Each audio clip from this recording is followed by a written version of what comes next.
আসসালামু আলাইকুম গাইজ। এটা হচ্ছে আমাদের বাড়ির পিছনের খাল। এক সময়ের স্রোতবহুল এবং অনেক গুরুত্বপূর্ণ খাল। এই খাল দিয়েই লালমোহনের সাথে তজুমুদ্দিনের বিভিন্ন জায়গার সাথে সরাসরি সংযোগ ছিল।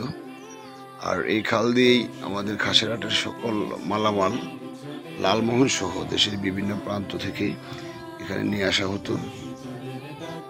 এক সময় এতই ব্যস্ত ছিল খালটি, আমার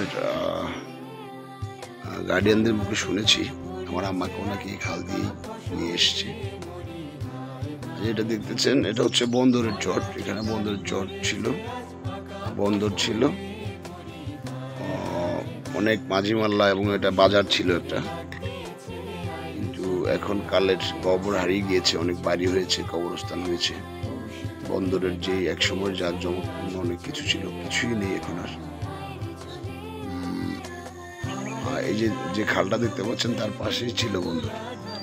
এক সময় আমার পিতা মহোদয়ের আমলে এই বাজারটার খুবই গুরুত্বপূর্ণ এবং নাম ডাক ছিল। যাই হোক, ইতিহাসের অনেক কিছুই আমাদের অজানা রয়ে গেছে। খালের ওপারও দেখেন অনেকগুলো বাড়ি নির্মিত হয়েছে। এই পুকুরটা হচ্ছে আমাদের বন্দরের চটেরই একটা পুকুর। আমরা আমাদের অনেকেরই মালিকানা এটাতে।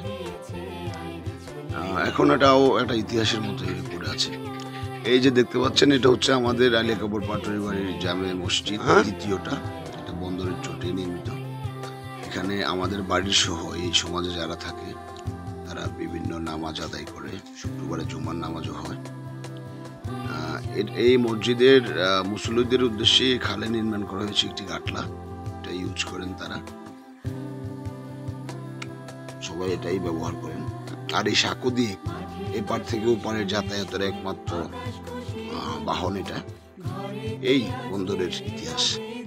ধন্যবাদ, সবাই ভালো থাকবেন। আসসালামু আলাইকুম।